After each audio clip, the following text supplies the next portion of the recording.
Hello friends, आज हमारी climatology की सीरीज़ की दूसरी क्लास है। पहली क्लास में हमने सिलेबस के बारे में जाना था और स्टार्ट किया था कंपोजिशन ऑफ एटमॉस्फेयर से। आज हम जानेंगे स्ट्रक्चर ऑफ एटमॉस्फेयर, एटमॉस्फेयर की लेयर्स के बारे में थोड़ा बहुत जानेंगे। जैसे कि आप ये इमेज में देख रहे हैं, ट्रोपोस्फेयर, स्ट्रेटोस्फेयर, मेसोस्फेयर, थर्मोस्फेयर, ये कुछ नाम यहाँ पे आपको दिख रहे होंगे। यही है जो लेयर्स हम आज की क्लास में पढ़ेंगे। ये कुछ लेयर्स हैं, वन बाय वन पढ़ेंगे, इनकी प्रॉपर्टीज देखेंगे और साथ में ये भी देखेंगे कि इनका क्या यूज है फॉर द ह्यूमंस। तो चलिए शुरू करते हैं सबसे पहली लेयर के साथ, दैट इज द ट्रोपोस्फेयर। अगर आप ट्रोपोस्फेयर की तरफ देखेंगे तो ये सबसे लोवेस्ट लेयर है जो सबसे क्लोज है अर्थ के। अगर आप इसको सरफेस ऑफ अर्थ मान के चल रहे हैं, this is the surface of the earth, तो इस पे जो सबसे closest layer to surface of earth, gases की जो लेयर रहेगी सबसे नजदीक, मतलब कि काइंड ऑफ यहाँ पे जो ये डॉट्स आपको दिख रहे हैं, suppose these are the gases, तो ये जो गैसेस आपको दिख रहे हैं ये सबसे क्लोज टू द अर्थ है। तो ये गैसेस को हम कहेंगे these lie in the troposphere, lowest layer. ठीक है, अब ये जो ट्रोपोस्फेयर है इसकी क्या प्रॉपर्टीज है, इसकी क्या थिकनेस है, ट्रोपोस्फेयर कहाँ तक जाता है। ठीक है, सरफेस ऑफ द अर्थ से तो ये स्टार्ट कर रहा है, तो कहाँ तक जा रहा है इवेंचुअली। तो चलिए इसके पीछे कुछ रीजंस है कि इसकी जो थिकनेस है वो यूनिफॉर्म नहीं है, इसकी थिकनेस वैरी करती है from equator to poles. Suppose करो कि यहाँ पे जो आपको मैं ये लाइन दिखा रहा हूँ, ये this is equator, centre of the earth, equator. ठीक है, इक्वेटोरियल एरिया है, और यहाँ पे ये जो एक्सट्रीम एंड्स हैं, दीज आर द पोल्स, यहाँ पे आपको ये पोलर एरियाज हैं। अब इसके बाद आपको एक इंटरेस्टिंग चीज बता दूं कि जो ट्रोपोस्फेयर है उसकी थिकनेस वैरी करती है। इक्वेटर के पास इसकी थिकनेस ज्यादा है as compare to the poles. पर ऐसा क्यों है, इसके पीछे क्या रीजन है? जैसा कि आपको पता होगी, अगर हम यहाँ पे सन को लेंगे तो सनलाइट आने के बाद सबसे ज्यादा सनलाइट कहाँ पे आती है, हीट कहाँ पे ज्यादा अर्थ हो जाएगी? सबसे ज्यादा जो सोलर एनर्जी है, सनलाइट आती है, वो बिटवीन द ट्रॉपिक्स ही आती है, मतलब ट्रॉपिक ऑफ कैंसर से लेके ट्रॉपिक ऑफ कैप्रिकॉर्न में, और सबसे ज्यादा इक्वेटर पे आती है। इसकी वजह से सबसे ज्यादा जो हीट अप हो जाएगी अर्थ का, जहाँ पे सबसे ज्यादा रेडिएशन हो जाएगी एनर्जी, बिकॉज जब अर्थ हीट अप हो जाएगी तो वो रेडिएट भी करेगी एनर्जी। सबसे ज्यादा सोलर इंसुलेशन आपको इसी एरिया में, इक्वेटर के आसपास ही मिलेगा, बिटवीन द ट्रॉपिक्स। अब इसका थिकनेस ऑफ द ट्रोपोस्फेयर के साथ क्या लेना देना है, वही हम समझते हैं।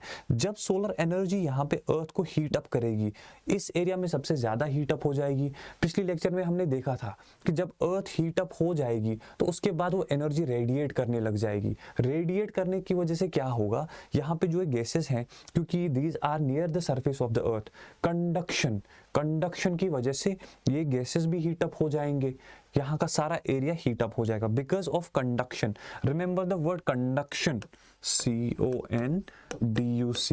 CONDUCTION, कंडक्शन की वजह से ये पूरा जो एरिया है ये हीट अप हो जाएगा because of the conduction. Don't get confused, conduction अलग है, अब हम आगे जो देखेंगे वो कन्वेक्शन है। ठीक है, तो यहाँ पे ये सारा एरिया हीट अप हो जाएगा ड्यू टू कंडक्शन, और ये चीज आपको पोल्स के पास देखने को नहीं मिलेगी। क्यों? क्योंकि पोल्स के पास इतनी सोलर एनर्जी आएगी नहीं, सोलर इंसुलेशन इतना आएगा नहीं एज कंपेयर टू इक्वेटर, जितना इक्वेटर के पास आ रहा है। इस वजह से इक्वेटर का एरिया हीट अप हो गया, और इसके बाद आपको पता होगी जो warm air will start to rise. This is very simple, जैसा कि आपको पता होगी जो गर्म हवा है वो राइज होने लग जाती है, वो ऊपर जाने लग जाएगी। अब यहाँ पे जब गर्म हवा राइज होने लग जाएगी, this is the warm air जो अभी राइज हो रही है। ठीक है, यहाँ तक इक्वेटर के पास से राइज हो रही है, यहाँ तक। ठीक है, क्योंकि यहाँ पे सोलर एनर्जी अच्छी खासी है। तो जैसे जैसे हम इक्वेटर से दूर जाने लगेंगे, ट्रॉपिक से बाहर निकलने लगेंगे, तो अर्थ कम हीट होगी as compare to the equator. जब अर्थ कम हीट अप हो जाएगी तो राइज भी एयर उतनी ज्यादा होगी ही नहीं। क्यों? क्योंकि यहाँ पे कम राइज हो जाएगी, बिकॉज उतना हीट होगा नहीं जितना इक्वेटर के पास हो रहा था। तो इस वजह से हमारा जो कन्वेक्शन है, ये जो राइज हो रही है, this is due to the convection ऊपर हो रही है, air is getting rising up because of the convection. अब इस वजह से क्या होगा, अगर आप देखेंगे जो हमारा ट्रोपोस्फेयर है उसकी थिकनेस कैसी होगी, जस्ट लुक एट दिस, यहाँ पे आपको एयर इस हाइट तक राइज होते हुए दिख रही है, पर जब आप यहाँ पे देखेंगे एयर उतनी राइज हो ही नहीं रही है। और जब आप पोल्स के पास देखेंगे एयर इससे भी कम राइज हो जाएगी। क्यों? क्योंकि उससे भी कम सोलर एनर्जी वहां पे आएगी, या इनफैक्ट राइज होगी भी नहीं, क्योंकि because of the cold temperature वहां पे एयर राइज होगी ही नहीं। ठीक है, that is number one, very important. यहाँ पे आप देख रहे होंगे कि यहाँ पे आपको सबसे ज्यादा राइज दिख रहा है, उसके बाद कम कम कम और इवेंचुअली बहुत कम, पोल्स के बाद बहुत कम। तो इस वजह से जब आप ट्रोपोस्फेयर को ड्रॉ करेंगे, जब आप ट्रोपोस्फेयर की थिकनेस देखेंगे तो वो कैसा होगा? सी, यहाँ पे सबसे ज्यादा होगा, उसके बाद कम होता जाएगा, और यहाँ पे इक्वेटर पे सबसे कम होगा। ठीक है, again it will be like this. तो this is how the thickness of the troposphere is, कि इक्वेटर पे थिकनेस सबसे ज्यादा होगी, और जैसा जैसा हम पोल्स की तरफ आते जाएंगे उसकी थिकनेस कम होती जाएगी। Number one reason, because of the convection. जब एयर जो है गर्म होने की वजह से ऊपर राइज हो रही है, वो पोल्स के पास उतनी राइज नहीं हो पाएगी। That is number one reason. तो पहला रीजन जो आपको यहाँ पे मिलेगा वेरिएशन इन थिकनेस का, वो है due to warm air rise. ठीक है, warm air rise, warm air सबसे ज्यादा राइज कहां पे हो रहा है? इक्वेटर पे, और उसके बाद पोल्स पे सबसे कम राइज हो रहा है। एक रीजन तो ये है। दूसरा रीजन ये है ग्रेविटेशनल पुल।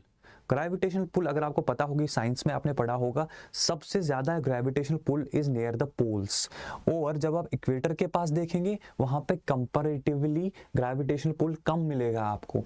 इस वजह से यहाँ पे जो हमारा एटमॉस्फेयर है या ट्रोपोस्फेयर है, वहां पे एयर थोड़ी कम sink, that will be sinking more. यहाँ पे पोल्स के पास सिंक ज्यादा हो जाएगी, क्योंकि वहां पे ज्यादा खिंचाव है। सिंक नहीं होगी, इनफैक्ट विल होल्ड इट, इसको ज्यादा ऊपर जाने नहीं देंगे। That is number two reason, gravity. Gravity की वजह से, क्योंकि पोल्स के पास आपकी ग्रेविटी ज्यादा है, इसलिए यहाँ पे आपका जो ट्रोपोस्फेयर है उसकी थिकनेस कम होगी। तो इवेंचुअली आपको यहाँ पे दिख रहा होगा, ये जो आप देख रहे हैं कि ट्रोपोस्फेयर की जो थिकनेस है that will be something like this. तो अगर हम ट्रोपोस्फेयर को ड्रॉ करेंगे, इसके बाद आपको रीजन तो पता चल गई होगी कि रीजन क्या है ट्रोपोस्फेयर का, कि इसकी थिकनेस वैरी करती है। It will be something like this. This is how the troposphere will look. That means it is thicker at the poles and it has less thicker at the equator and it has less thickness near the poles. तो अगर thickness की बात करें तो आपको poles के पास जो around thickness मिलेगी that will be about 18 kilometers. 18 kilometers thick आपको मिलेगा from the surface of the earth. और जब आप poles के पास बात करेंगे it will be around 8 kilometers. It can vary a kilometer or so, but normally हम ऐसे चल के करेंगे कि 8 kilometer near the poles and 18 kilometers near the equator. ये हमारी थिकनेस रहती है ट्रोपोस्फेयर की। That is what I was telling you कि इसकी थिकनेस वेरी हो जाएगी। So this is about troposphere. अब ट्रोपोस्फेयर की क्या इंपॉर्टेंस है for the humans and other things? तो अगर आप इसकी बात करेंगे, हमारी सारी डे टू डे एक्टिविटीज, जैसे कि हम इसी लेयर में रह रहे हैं, हमारी जो लाइफ है we live on the surface of the earth. So troposphere is where we are living. और आपको जो गैसेस हैं, ऑक्सीजन वगैरह, उनकी प्रॉपर कॉन्सेंट्रेशन है इसी लेयर में मिलेगी। और तो और सारे वेदर फिनोमेना, बारिश, बर्फ, सन एंड ऑल, जब भी सनलाइट तो चलो ठीक है बाहर से आ रही है, बट बारिश, बर्फ, एवरीथिंग जो भी हमारे वेदर फिनोमेना है वो आपको इसी लेयर में मिलेंगे। ठीक है, तो सारे वेदर फिनोमेना आपको इसी लेयर में मिल रहे हैं। सो this is how the troposphere will be. उसके बाद अब हम टेम्परेचर की बात करते हैं कि टेम्परेचर के साथ क्या होगा। आपको मैंने प्रीवियस लेक्चर में बता दिया था, पहली क्लास में आपको मैंने बता दिया था, जैसा जैसा हम अर्थ से दूर जाएंगे जो गैसेस है उनकी डेंसिटी कम होती जाएगी। अगर आपको याद नहीं है तो आप प्रीवियस लेक्चर भी देख लेना। यहाँ पे जैसे ही हम सरफेस ऑफ द अर्थ से दूर चले जाएंगे, हमारा जो गैसेस डेंसिटी है वो कम हो जाएगी। अब जब गैसेस डेंसिटी कम हो रही है, पिछली क्लास में आपको मैंने बहुत अच्छे से समझा दिया था, जब गैसेस डेंसिटी कम होती है तो टेम्परेचर कैसे गिर जाता है। दैट मीन्स अगर आप यहाँ पे देखेंगे, see this is the surface of the earth as I already told you. ठीक है, this is the surface of the earth और ये हमारा ट्रोपोस्फेयर है। तो जैसे हम ऊपर की तरफ जाएंगे तो गैसेस डेंसिटी कम हो जाएगी, गैसेस डेंसिटी कम हो जाएगी तो टेम्परेचर भी कम हो जाएगा। इसका मतलब ये है विद इंक्रीजिंग हाइट, जैसी जैसी हमारी हाइट बढ़ेगी इन द ट्रोपोस्फेयर, हमारा जो टेम्परेचर है वो कम होता जाएगा। This is very important because ये इस लेयर में होता है, नेक्स्ट लेयर में ऐसा होगा कि नहीं होगा वो हम तब देखेंगे, बट ट्रोपोस्फेयर में with increasing height the temperature will start to decrease. क्यों? क्योंकि सबसे ज्यादा गैसेस कॉन्सेंट्रेशन जो है आपको near the surface of the earth मिलेगी। जैसे जैसे आप ऊपर चले जाएंगे गैसेस कम होते जाएंगे, हीट ट्रैप कम हो जाएगा, और जब हीट कम ट्रैप हो जाएगी तो वहां का टेम्परेचर भी कम होगा।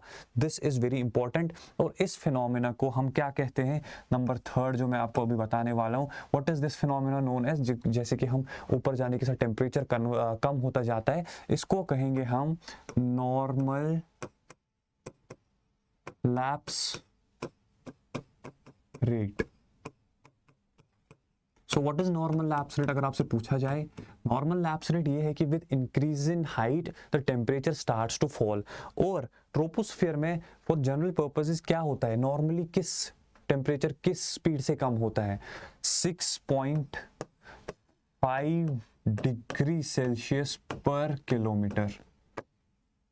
This is the fall in the temperature as we rise. मतलब अगर आप 1 किलोमीटर ऊपर जाएंगे आपको 6.5 डिग्री सेल्सियस कम टेम्परेचर मिलेगा। ये हर जगह पे नहीं होगा, but this is the average, जो नॉर्मली इस एवरेज से टेम्परेचर कम हो जाता है। ठीक है, तो this is the normal lapse rate. जब हम ऊपर जाएंगे तो टेम्परेचर फॉल होता जाएगा। आई होप यहाँ तक आपको सब समझ आ गया हो कि कैसे ऊपर जाने के साथ हमारा टेम्परेचर कम होता जाता है। अब इसके बाद अगर आपको एक ग्राफ पे दिखाया जाए, क्योंकि अक्सर आप देखेंगे ग्राफिकली आपको एक इमेज पूछी जाएगी, see this is the graph. इसको हम थोड़ा हटा देते हैं अभी, ठीक है। See suppose this is a graph, ठीक है। यहां पे आपको टेम्परेचर दिया हुआ है ऑन वाई एक्सिस, और यहां पे आपको हाइट दी गई है। तो इस पे आपको रिलेशन बतानी है बिटवीन टेम्परेचर एंड हाइट। आप ये ग्राफ वगैरह सीख लो, बिकॉज आपको पता नहीं है, एग्जाम में 4 ग्राफ दे देंगे और बता देंगे नॉर्मल लैप्स रेट बता दो, हमें कैसे दिखाओगे आप। तो बहुत सिंपल है, जब आप हाइट, दिस इज हाइट, जो हमारी ये है ना, दिस इज हाइट। जब आपकी हाइट कम है, यहाँ पे कम है हाइट, तो आपका टेम्परेचर जो होगा वो ज्यादा होगा। इट्स ऑब्वियस, वहां पे आपका टेम्परेचर थोड़ा ज्यादा होगा, तो यहाँ पे टेम्परेचर आपको ज्यादा मिलेगा, दिस पॉइंट, ठीक है। उसके बाद जैसे जैसे आपकी हाइट बढ़ती जाएगी, यहाँ की तरफ जब हम जा रहे हैं तो हमारी हाइट बढ़ रही है, तो टेम्परेचर आपका कम होता जाएगा। सिमिलरली तो आपका जो लाइन जैसे बनेगी वो कुछ इस तरह की बनेगी। This is how the line will form. जैसा जैसा आपकी हाइट बढ़ रही है, सी यहाँ पे आपकी हाइट बढ़ती जा रही है और टेम्परेचर कम होता जाता है। सी सपोज दिस इज 1, यहाँ पे आपको 2 है, यहाँ पे 3 किलोमीटर है। लाइकवाइज यहाँ पे टेम्परेचर आपका 10 डिग्रीज है, 20 डिग्रीज है, 30 डिग्रीज है। तो जब आप 1 किलोमीटर ऊपर गए थे, यहाँ पे 1, तो वहां पे आपका जो टेम्परेचर था वो 30 डिग्रीज था। जब आप 2 किलोमीटर ऊपर गए तो वहां पर आपका टेम्परेचर कम होते गया। Well it will decrease with 6.5, but this is for the sake of understanding. 10 degree कम नहीं हो रहा है, ये मैं अभी आपको समझाने के लिए, for the sake of easily understanding, कि आप समझ जाए। तो जैसे जैसे आप जा रहे हैं वैसे वैसे टेम्परेचर कम होता जाता है। This is how the graph of the normal lapse rate will look like. अब अगर चलो वो हम बाद में देखते हैं, एक lateral inversion, sorry this temperature inversion भी होता है, वो भी हम देखेंगे आगे, ठीक है। This is about troposphere.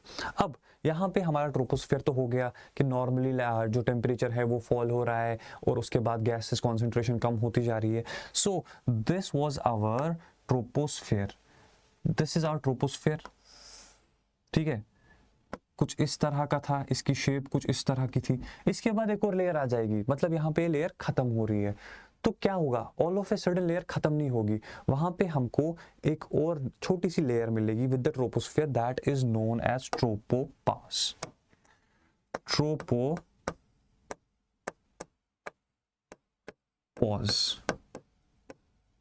ठीक है। ट्रोपोपॉज, ट्रोपोपॉज एक ऐसी लेयर है जहां पे जाके हमारा ट्रोपोस्फेयर की जो फीचर्स थे, ट्रोपोपॉज से क्या मतलब है, ट्रोपोपॉज का क्या मतलब है, बेसिकली मतलब ये है कि ट्रोपोस्फेयर की एक प्रॉपर कैरेक्टरिस्टिक्स थी, इसमें कुछ गैसेस थे, कुछ कैरेक्टरिस्टिक्स थी, जिसमें टेम्परेचर गिरता चला जा रहा था। ट्रोपोपॉज के पास आते आते क्या होगा, ट्रोपोपॉज के पास आते आते वो चीजें रुकने लगेंगी। मतलब जैसे हमने स्टार्ट किया था, टेम्परेचर गिरता चला गया विद 6.5 डिग्रीज, जब हम ट्रोपोपॉज के पास पहुंच गए, वहां का जो टेम्परेचर था that was about -60 degree centigrade, ठीक है, ये हमारा टेम्परेचर ट्रोपोपॉज के पास था -60 डिग्रीज। इसके बाद अब टेम्परेचर बढ़ने लगेगा, मतलब वहां से कुछ चेंज हो रहा है, इसके बाद से चीजें बदलने लगेंगी फिर से।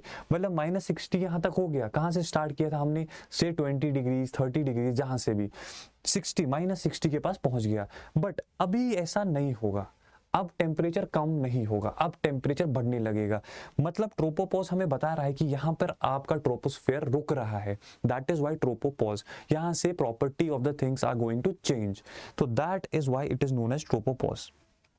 तो ये कुछ पॉइंट्स हैं आपके लिए, जिसमें आपको 8 से 15 किलोमीटर तक मैंने आपको बता दिया था इसकी थिकनेस होती है, और टेम्परेचर जनरली डिक्रीज हो जाता है विद थिकनेस। ये आपके लिए है, if you want this you can take a screenshot of this, ताकि आप अपनी ईज ऑफ अंडरस्टैंडिंग के लिए, रिविजन के लिए रखें। अदरवाइज ये सारी चीज़ें मैंने आपको बता दी है, ठीक है।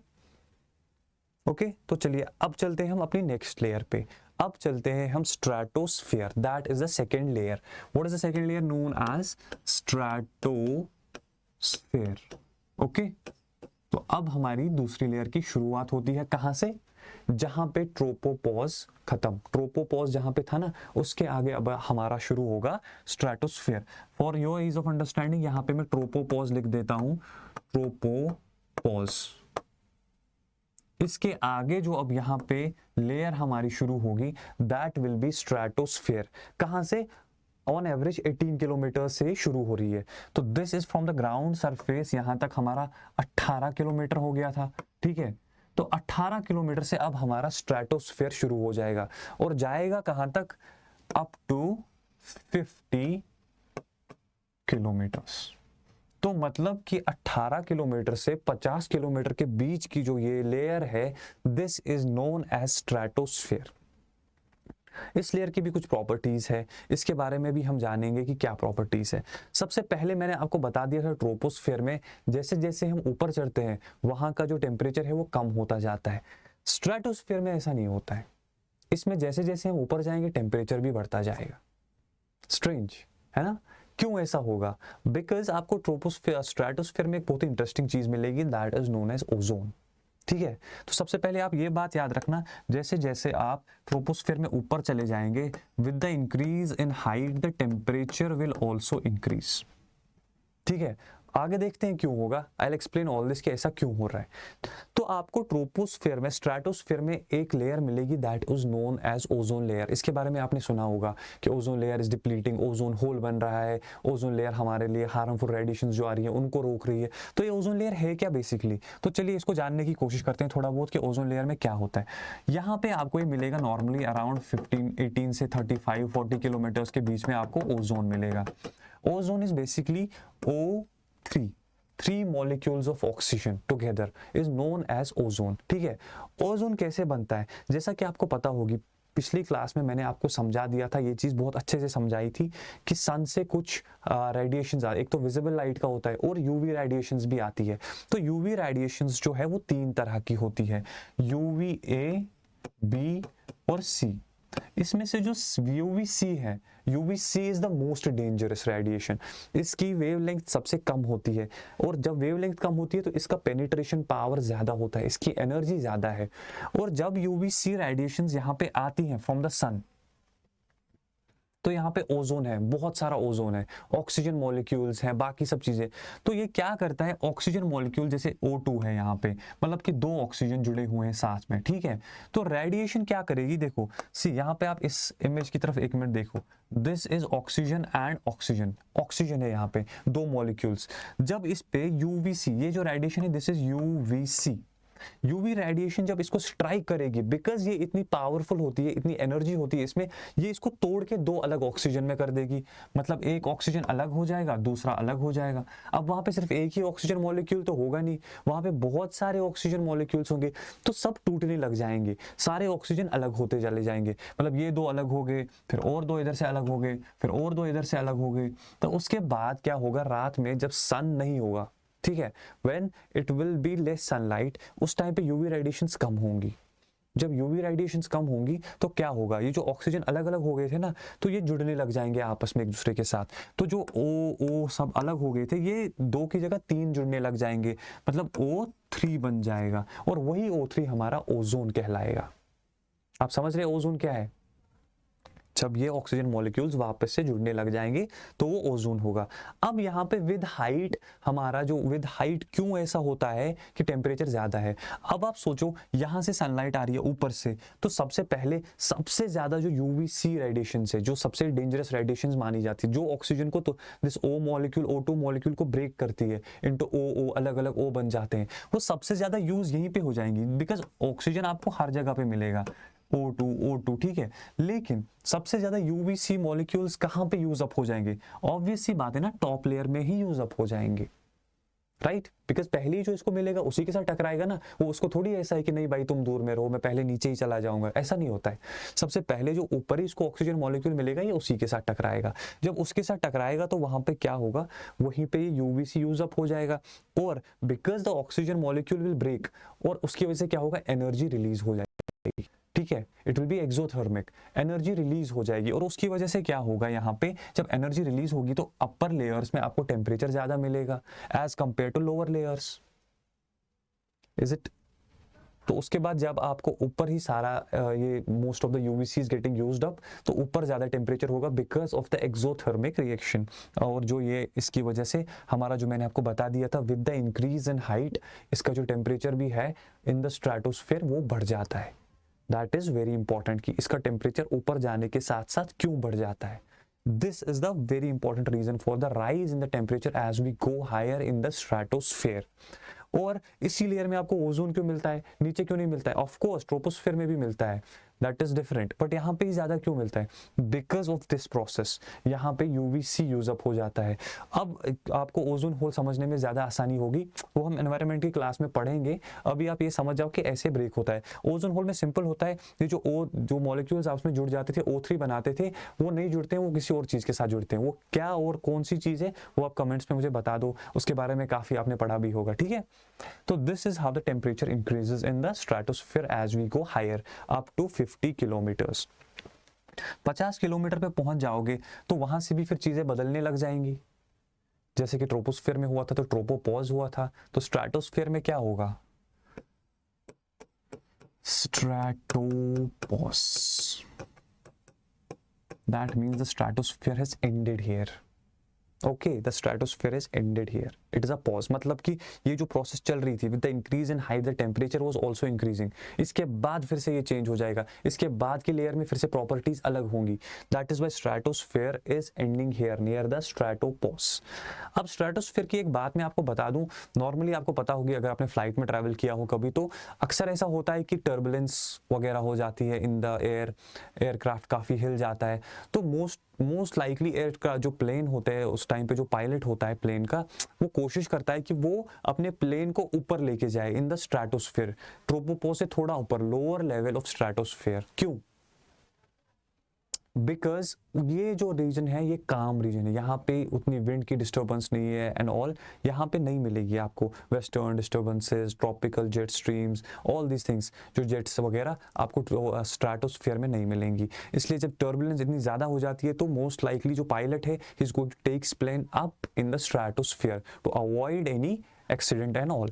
दिस इज़ वेरी इंपॉर्टेंट कि ये जो हमारा स्ट्रेटोस्फीयर ऐसे हमारे लिए यूजफुल है। फर्स्ट ऑफ ऑल ये यूवीसी रेडिएशंस को भी ब्लॉक करता है, तो यूवीसी रेडिएशंस के बारे में आपको बता दूं, अगर ये अर्थ पे आएंगी this are very dangerous, this can lead to various types of cancers in all the living species on earth, ठीक है। अभी सब कुछ इतना कम इसकी जो वेवलेंथ है उस वजह से प्रॉब्लम तो होनी ही होनी है। This is about the stratosphere. तो ये आपको समझ में आ गया होगा कि विद इंक्रीजिंग हाइट इसकी टेम्परेचर कैसे बढ़ जाता है। अगर आप इस डायग्राम की तरफ देखेंगे, ये जो सन से UVA, UVB, UVC आ रहा है, दिस इज द ओजोन। ये यहाँ पे ब्लू कलर का जो आपको ओजोन है, देखो UVA और UVB तो पास हो रहा है, ठीक है, नो प्रॉब्लम, और वो उतना डेंजरस है भी नहीं ह्यूमंस के लिए। लेकिन UVC जो है वो यहाँ पे यूज अप हो रहा है जब वो ओजोन से टकराता है, बिकॉज वो उसको ब्रेक कर रहा है। तो दिस इज हाउ, जो मैं अभी तक आपको समझा रहा था कि UVC का क्या रोल रहता है इन द एटमॉस्फेयर, और उसको ओजोन ब्लॉक करता है। अब सोचो आप, अगर ओजोन होगा ही नहीं तो UVC सीधे अर्थ पे आ जाएगी और this will lead to problems. इसीलिए हम बोल रहे हैं कि ओजोन बचाओ, ozone hole, this and that is a big concern for humans and other organisms as well. Okay, so आगे बढ़े। ये कुछ पॉइंट्स आपके लिए हैं जो अभी तक मैं आपको पढ़ा चुका हूँ। Please take a screenshot of this if you want, अगर आपको लगता है कि कुछ मिस हो गया है। These are all the things जो मैंने आपको पहले ही पढ़ा दिया है। तो यहाँ पे आपको बस ये पढ़ना है, दिस टेम्परेचर इन्वर्जन, जो आपको यहाँ पे वर्ड दिख रहा होगा, इन्वर्जन मतलब इन्वर्स, कुछ उल्टा हो रहा है। क्या हो रहा है? बेसिकली आपको मैंने जो नॉर्मल एनवायरमेंटल बता दिया था कि कैसे टेम्परेचर कम हो रहा है, यहाँ पे उल्टा हो रहा है, यहाँ पे तो बढ़ रहा है, तो इसलिए हम इसको इन्वर्जन कहते हैं। This is all about temperature inversion. तो this is the stratospheric layer. You can take a screenshot. तो फिर हम आगे बढ़ते हैं। अब हम आते हैं अपनी तीसरी लेयर पे, दैट इज मेसोस्फेयर। हमारी तीसरी लेयर जो है that is known as mesosphere. तो मेसोस्फेयर के बारे में आपको मैं बता दूं, सबसे पहली बात ये कि this is the coldest layer of atmosphere. Mesosphere सबसे कोल्डेस्ट लेयर है एटमॉस्फेयर की। यहाँ पे एक बात आप याद रखना, स्ट्रेटोपॉज के आगे की अब हम बात कर रहे हैं, मतलब 50 किलोमीटर से ऊपर अब हम जा रहे हैं। यहाँ पे 50 किलोमीटर्स तक हमारा जो था फ्रॉम द ग्राउंड लेवल हमारा स्ट्रेटोस्फेयर था। अब हम उसके ऊपर जाएंगे अप टू 80 किलोमीटर्स। इसके बीच की लेयर की बात करेंगे अब हम। इसके बीच की जो लेयर है इसको हम कहते हैं mesosphere. This is again very important and this is the coldest layer. अगर कभी पूछा जाए आपको कोल्डेस्ट लेयर कौन सी है, दैट इज मेसोस्फेयर। यहाँ पे गैसेस की डेंसिटी सबसे कम पाई जाएगी, इस वजह से कोल्डेस्ट लेयर है। जब आपकी सनलाइट आएगी यहाँ पे आ जाएगी, हीट अप हो जाएगा, कुछ होगा नहीं, गैसेस है नहीं हीट को ट्रैप करने के लिए, जैसा कि हमारे ट्रोपोस्फेयर में हो रहा है।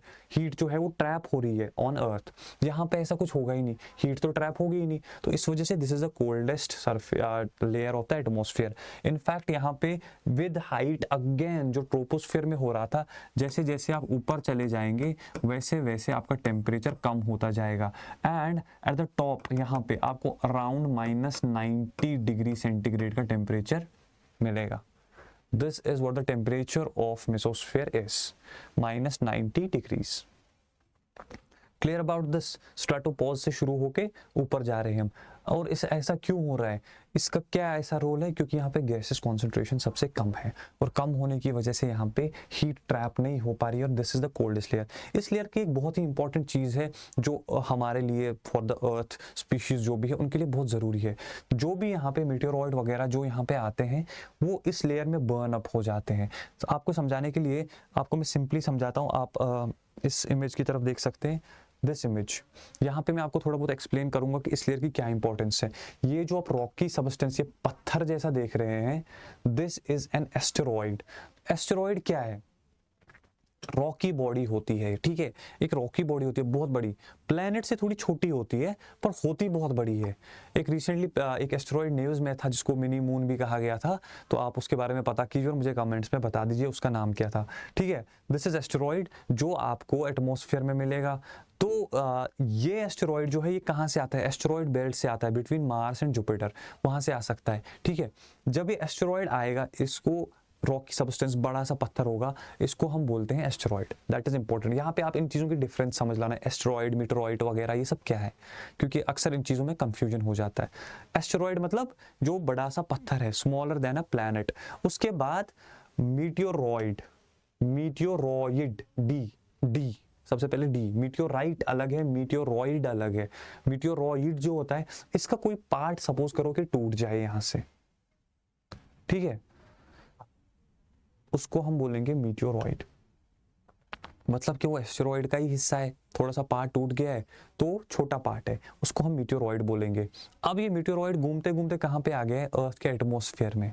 अर्थ के एटमॉस्फेयर में आएगा तो अगर अब ये अर्थ पे स्ट्राइक करेगा तो प्रॉब्लम तो हो जाएगी, बिकॉज आपको पता होगी कितनी स्पीड से ये ट्रैवल करते हैं, अर्थ की अपनी स्पीड अलग से है, तो कितना मोमेंटम यहाँ पे बन रहा होगा। इस वजह से क्या होता है कि कैसे ये चीज़ें फिर अर्थ तक नहीं पहुँचती है, क्या होता है यहाँ पे हमारा मेसोस्फेयर का रोल आपको पता चलेगी। अब हम बात करते हैं मीटियोर की, ठीक है। मीटियोर क्या है? जब भी ये मीटियोरॉइड अर्थ के एटमॉस्फेयर में घुसता है और मेसोस्फेयर की लेयर जब मेसोस्फेयर में पहुंच जाता है, बिकॉज वहां पे गैसेस है, जैसा कि मैंने आपको बता दिया कि गैसेस तो हैं, कम है, ऑल्दो कम है लेकिन गैसेस हैं। वहां पे कम गैसेस होने की वजह से क्या होता है? Friction will be there, because इसकी स्पीड बहुत ज्यादा तेज होती है। जो मीटियोरॉइड आ गया है इन द मेसोस्फेयर, फ्रिक्शन की वजह से ये जल जाता है, ठीक है, ये जल जाता है। See fire ball like a thing यहाँ पे आपको दिख रही होगी, ये जल रहा है because of the friction in the mesosphere. तो ये आपको कुछ लाइट जैसा दिखेगा। कभी टूटता तारा सुना है आपने? हाँ वो यही होता है, यही तारा टूट रहा होता है, वो और कुछ नहीं है। यही जो टूटता तारा जो आप बोल रहे हैं ना, यही है। तो ये जो बर्न अप हो रहा है, ये आपको फ्लेम लाइक दिख रहा है एटमॉस्फेयर में। अक्सर आप देख भी लेंगे कभी ये नाइट स्काई में, अगर आपके क्लियर जो एनवायरनमेंट होगा वहाँ पे आपको ये दिखेगा। तो उस वजह से इसको मीटियोर कहते हैं। तो सबसे पहले एस्टेरॉयड, मीटियोरॉयड, वो जो पार्ट ऑफ एस्टेरॉयड था, अगर वो जल गया है इन द मेसोस्फीयर तो उसको हम कहेंगे मीटियोर। और अगर वो कुछ पार्ट उसका मतलब पूरा नहीं जल पाया, हो सकता है ऐसा भी हो गया, कुछ पार्ट छोटा सा ग्रेन के बराबर हो गया, पत्थर के बराबर, अगर वो नहीं जला और वो अर्थ की सरफेस पे आके पहुंच गया, उसको हम कहेंगे मीटियोरॉइड, मीटियोराइट। टी, इस टाइम पे टी है, मीटियोराइट, वो मीटियोरॉइड था। सो दिस इज द डिफरेंस। वरना हम क्या करते हैं, एस्टेरॉइड, मीटियोरॉइड, हाँ वही है जो आसमान में, ऐसा कुछ नहीं है, ये अलग चीज़ है। मीटियोरॉइड अलग है, मीटियोराइट अलग है, एस्टेरॉइड अलग है, मीटियोर अलग है। तो ये जो जलने वाली प्रोसेस है बेसिकली ये कहाँ पे हो रही है, it is taking place in the mesosphere, इस लेयर में ये प्रोसेस हो रही है। इस वजह से अर्थ पे ये चीज़ नहीं आती है, earth is preserve from all these things. So that is the importance of mesosphere. Hope you understood. और जब आप यहाँ पे जाएंगे, इसका temperature because it's coldest, it might reach as high as low as -90 degrees. और एज यू नो यहाँ पे जब आप पहुँचेंगे तो इस लेयर को हम क्या कहते हैं, जब यहाँ पे ख़त्म होता है, मेसोपॉज। चलिए अब आगे बढ़ते हैं। ये आपके लिए मैंने कुछ पॉइंट्स लिए हैं जो मैंने अभी तक आपको पढ़ा दिए। You can take the screenshot of this if you want, and that is about mesosphere. अब हम मेसोस्फीयर से आगे बढ़ते हैं, मेसोपॉज से आगे, that is from 80 kilometers onwards up to around 640 kilometers. ठीक है, 640 किलोमीटर्स तक इस लेयर को हम क्या कहेंगे, thermosphere. This layer is known as thermosphere. सबसे पहले टेम्परेचर के बारे में जान लो, यहाँ पे भी विद हाइट टेम्परेचर बढ़ रहा है। ठीक है, थर्मोस्फेयर का एक पार्ट है आयोनोस्फेयर। आयोनोस्फेयर, इसमें आयन्स आपको मिलेंगे, इलेक्ट्रॉन्स एंड ऑल। क्यों? बिकॉज यहाँ पे जो आपको एटम्स मिलेंगे इस लेयर में, बिकॉज जब सन से रेडिएशंस आ रही है, they have the capacity to break those atoms into electrons and ions, इसलिए आपको यहाँ पे इसको आयोनोस्फेयर भी कहते हैं। This is known as ionosphere. Ionosphere का क्या रोल है, इसका क्या इंपॉर्टेंस है फॉर अस? आपको पता होगी, जैसे कि आपने रेडियो वगैरह सुना होगा, 92.7 FM, रेडियो मिर्ची वगैरह। तो होता क्या है बेसिकली, जो हम यहाँ से सिग्नल्स यहाँ से बाउंस बैक कराते हैं टू अर्थ। मेरा मतलब ये है कि जब यहाँ से हम कोई सिग्नल बोलेंगे, वो यहाँ से किसी भी इस आयन के साथ टकरा के वापस से रीडायरेक्ट हो जाती है टुवर्ड्स अर्थ। ओके, बट एक चीज़ बहुत इंपॉर्टेंट जो आपको याद रखनी है, up to only 100 megahertz, only 100 megahertz तक हम ऐसा कर सकते हैं, उससे ज़्यादा नहीं। उससे ज़्यादा फिर ये नहीं कर पाएगा, इट विल पास थ्रू। तो उसको फिर कैसे हम रिफ्लेक्ट करते हैं, with the use of satellites. उसके लिए हम सैटेलाइट्स यूज़ करते हैं। Okay, this is about the ionosphere. इसके भी सब लेयर्स हैं, अगर आप जानना चाहते हैं तो this is the sub layers of this. ये देखो, अभी जो लाइन्स आपको दिख रही होंगी, these are all the radiations that we want to bounce. और यहाँ पे आपको D, E, F1, F2, ठीक है, ये कुछ लेयर्स हैं। एज हाई जैसे F1, F2 है, वो हायर फ्रीक्वेंसी के जो वेव्स है उसको वापस से करेंगे रीडायरेक्ट टुवर्ड्स द अर्थ। लेकिन जब फिर कुछ लेयर्स आपको यहाँ से दिखेंगी जो पास हो रही है, इसके लिए हमको सैटेलाइट्स चाहिए फिर ऊपर। ठीक है, this is about the ionosphere, जिसमें आयन से जहाँ से हम अपनी वेव्स को वापस अर्थ की तरफ, सिग्नल्स को वापस अर्थ की तरफ रीडायरेक्ट करते हैं। I hope you understood about the ionosphere as well. और विद हाइट हमारा टेम्परेचर बढ़ता है।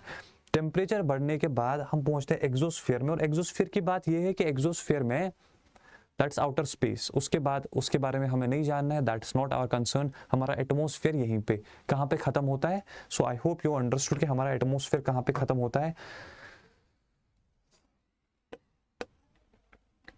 Just a second guys, just a second. तो ये हमारा, अगर आप यहाँ तक देखेंगे, ये हमने शुरू किया था ट्रोपोस्फेयर से, ट्रोपोस्फेयर से स्टार्ट किया था, फिर स्ट्रेटोस्फेयर आया था, फिर मेसोस्फेयर आया था, और फिर आयोनोस्फेयर आया था या थर्मोस्फेयर आया था। ये कुछ लेयर्स थी। अगर आपको इनको अरेंज करने को बोला जाए तो आई होप यू अंडरस्टूड कि इसमें पहले, अगर आपको निमोनियम चाहिए, आई मोस्ट बोल दो, MOST, आयोनोस्फेयर पहले बोल दो, मेसोस्फेयर OS मतलब ओजोन और स्ट्रेटोस्फीयर, और T इज योर थर्मोस्फीयर। इसकी थिकनेस वगैरह आपको सब समझ आ गई होगी। ये कुछ points if you want to take a screenshot again about the thermosphere, ठीक है। इसकी थिकनेस जो मैंने आपको पहले ही बता दी थी, ऑल दीज थिंग्स, और यूवी वगैरह एक्सरे रेडिएशन जो भी इससे हो रही है। तो आई hope you understood all this. ये आपका एनसीईआरटी का एक पेज है जो आपको मे बी आपने अगर इससे पहले ज्योग्राफी ना पढ़ी हो तो ये आपको कंफ्यूज कर सकता है कि आखिर ये क्या कहना चाहता है। तो आई थिंक आज के लेक्चर के बाद आपको ये पेज तो कम से कम समझ आ ही जाएगा। सबसे पहले ये जो आपको यहाँ पे डॉटेड लाइन दिख रही है, दिस इज ट्रोपोपॉज, ओके। यहां से ये टेम्परेचर बता, सी दिस इज द ऑल्टीट्यूड, मतलब ऊपर जा रहे हैं, और ये हमारा टेम्परेचर यहाँ पे दिखा रहा है। यहाँ से दिखा रहा है आपको it is started from around 20 degree, और जैसे जैसे ये ऊपर बढ़ रहा है, ऊपर ऑल्टीट्यूड जा रहा है, टेम्परेचर कम हो रहा है, और ट्रोपोपॉज के पास आपको -60 मिलेगा, जैसा कि मैंने आपको बता दिया था। ट्रोपोपॉज के पास फिर थोड़ा आपको ये स्टैटिक मिलेगा, स्टडी मिलेगा, क्यों? बिकॉज इसके बाद चेंज होने वाली है, यहाँ पे आपको स्टडी मिलेगा, और उसके बाद जैसे मैंने आपको बता दिया टेम्परेचर बढ़ने लगेगा इन द स्ट्रेटोस्फीयर। तो टेम्परेचर -60 से बढ़ते हुए एट द स्ट्रेटोपॉज आपको 0 डिग्री के आसपास मिलेगा। मतलब टेम्परेचर -60 से बढ़, हाँ आई नो 0 डिग्री कम ही है, पर -60 से बढ़ के 0 के पास पहुंचा है। So this is 0 degree near the stratopause. फिर से स्ट्रेटोपॉज के पास यूनिफॉर्म रहेगा, बिकॉज अब फिर से शिफ्ट होने वाला है, चेंज आने वाली है, और यहां से कम होते हुए कहां जा रहा है, ये -90 के पार जा रहा है, जैसा कि मैंने आपको बता दिया था। दिस इज मेसोस्फीयर, मेसोस्फीयर में आपका टेम्परेचर कम मिलेगा।